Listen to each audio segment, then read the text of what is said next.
Hello everyone, welcome back to Nails and Sunflowers, or welcome if you're new. My name is Noemi, I am a nail tech and a music teacher, and I do nail videos and vlogs for fun. So if you're into that, maybe consider subscribing or leaving a comment, I'd be very happy. So for today's video, I'm going to tag you along as I work with a client. She's a regular client, excuse my voice, first of all. I am dealing with heavy allergies at the moment, so I'm trying my best, but you might hear a bit of a difference. So as I was saying, for today's video, I am working with a client, regular client. She was not coming in the best condition, as in her nails. She was perfectly fine.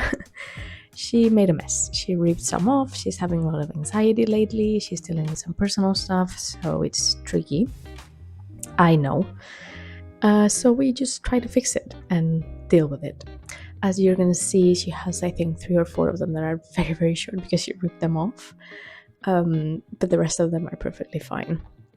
Some lifting in some areas, but again, it's all because of the anxiety, picking, biting. She was a biter. She did bite her nails pretty much all her life, and we have managed to save them. And they actually look super pretty, if you ask me. Her natural nails are very pretty.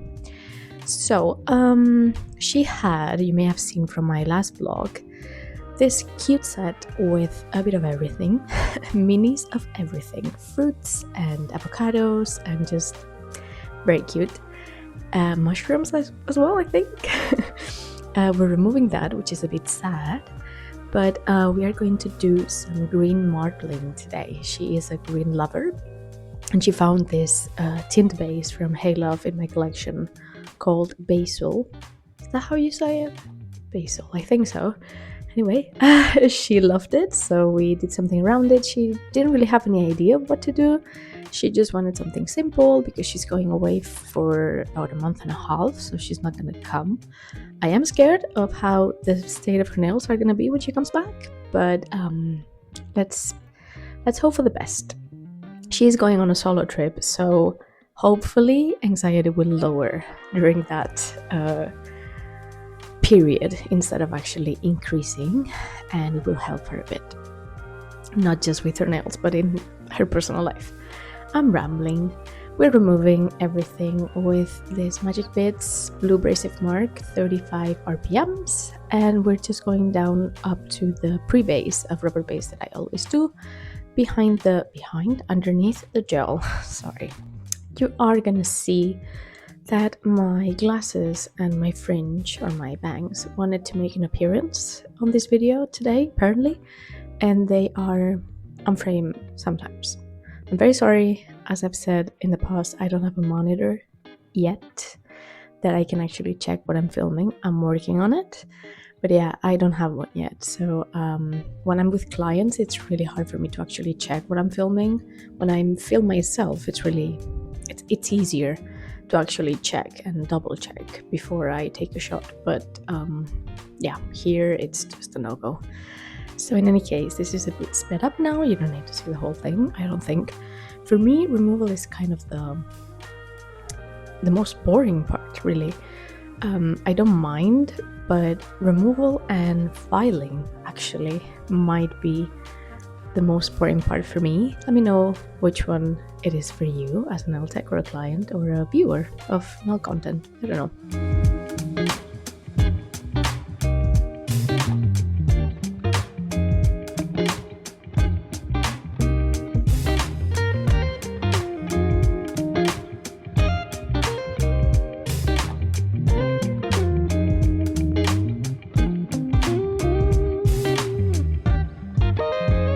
She had a bit of lifting on this ring finger. We are dealing with it. She warned me beforehand. Sorry. She told me that one might pop off, and it almost did. And same for this one. I am holding it down while I'm filing it, so it doesn't just again pop off, and I don't hit the natural nail with the carbide bit. You really don't want to do that. So I'm just carefully removing around the lifted area, and then as you can see, just taking it off easily without ripping anything. And we move on to Russian manicure.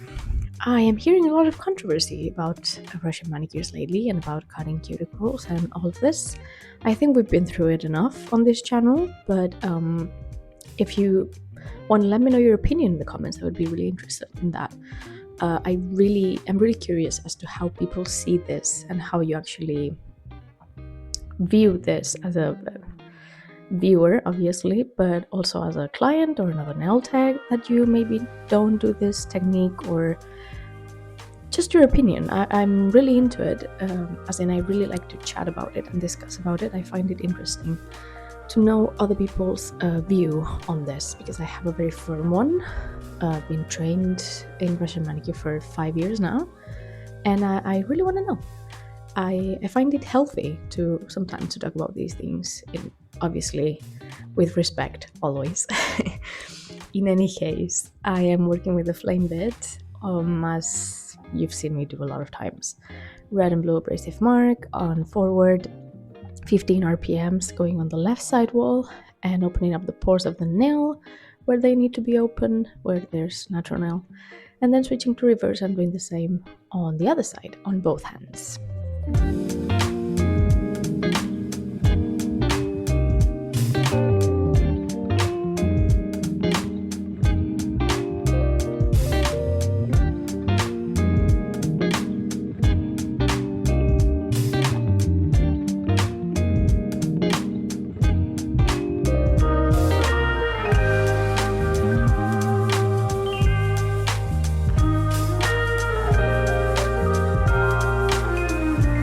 After that comes cutting the dead skin. I'm using scissors by Stalex 20/1 as always, just very carefully. She doesn't have particularly sensitive cuticles, they're pretty normal, sometimes a bit more dry. This time they were quite oily, let's say, but because I think the weather got a bit hotter, so obviously all the hands from pretty much all my clients are a bit more sweaty. Not sweaty per se, but I think you know what I mean. The skin is a bit more hydrated than it usually is in winter, although oddly for me, it's quite the opposite. In winter, my hands are perfectly fine. I use hand cream all year round, but in summer, especially now in spring, I get again these heavy allergies, and they show on my skin as well. I get very dry patches, irritation on my hands, in between my fingers, next, like almost on the cuticle next to the nails, around the nails. It's very weird. I don't get this in any other part of my body, and no, I don't get this all year round. It's not the products. I always use gloves, as you can see on my videos, and it's also not the gloves. I checked. So all that's left for me to think is that because this only appears in spring and summer, it's actually just my regular allergies showing up in all sorts of ways. But yeah, it's kind of funny to see that all my clients' skin is a bit more hydrated and mine is kind of just going backwards. But here we are.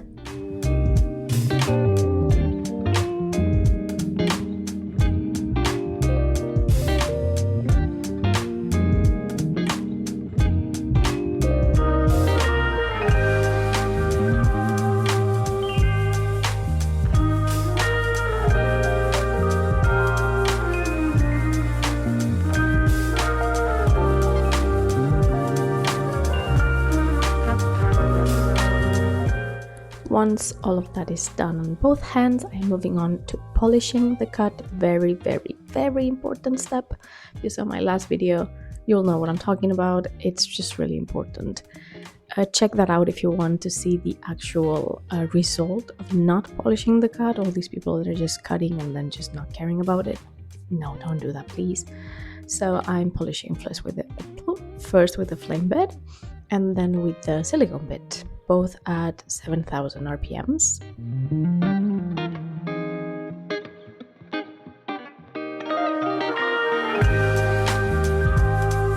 After that, I just spray some water, and with the baby wipe, I'm taking off all the dust that I can, trying not to hit much of the nail plate, and just trying to clean all the dust from the hands, my gloves, the station, etc.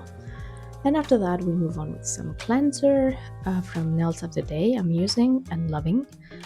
and just dehydrating all the nails. First with a clean wipe in general, and then just, as you can see, going under the cuticles with my orange wood stick with another lymph-free wipe dipped in cleanser. I find this very important if you're actually polishing under the cuticles, applying the color, that is. So as I said before, her skin was a bit more hydrated than usual, so I used a tiny bit of dehydrator. And then nail prep. I think this is from Sota Nails. It's just an Ultra Bond or acid-free primer, however you want to call it, on the lifted areas and on those nails that you ripped off. Because we do need some extra help with adhesion, because as you know, a damaged nail plate will not hold material as well as a healthy one. And now moving on with our rubber base from Luna Moon. Loving this. I use this because I am going to use their gel, number 19, my favorite. And I really like the consistency of this too. It's very thick. So I'm just going in with a blob and then applying with my Stalex number 4 gel brush, just spraying it all over the nail.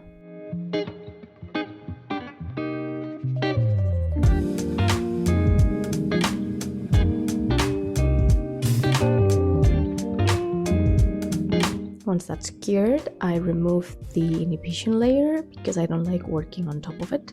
You wouldn't have to if you're using the same brand, but I do.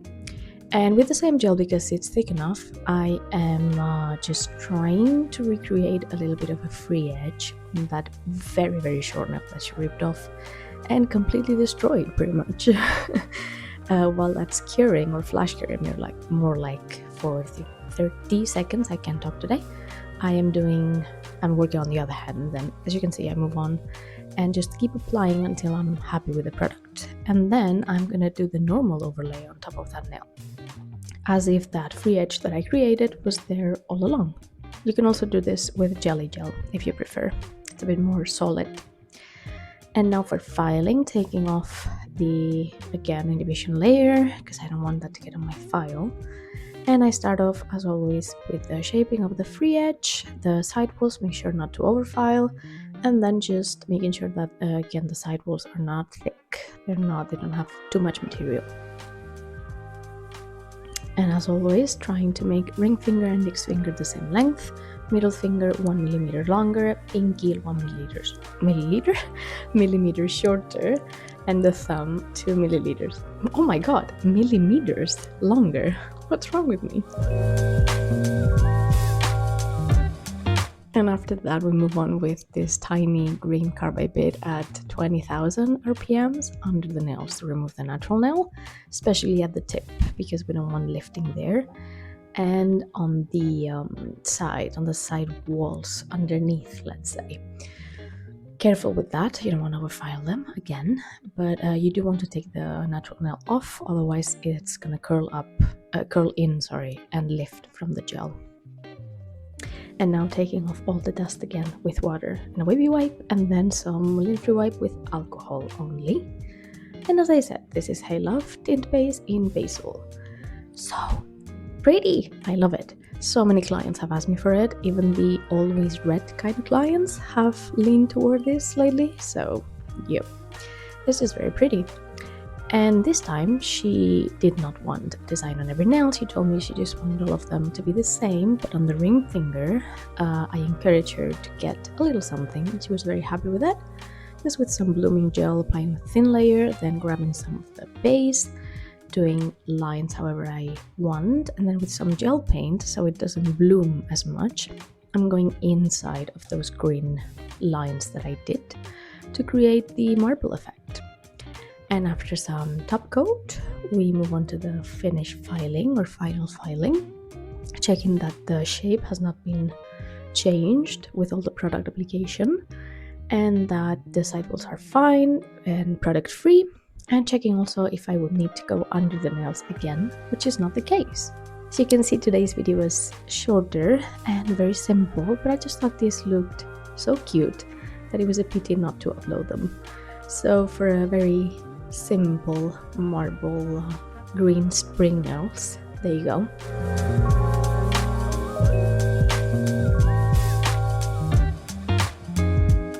And here's the finished result. I really love it. I hope you do too.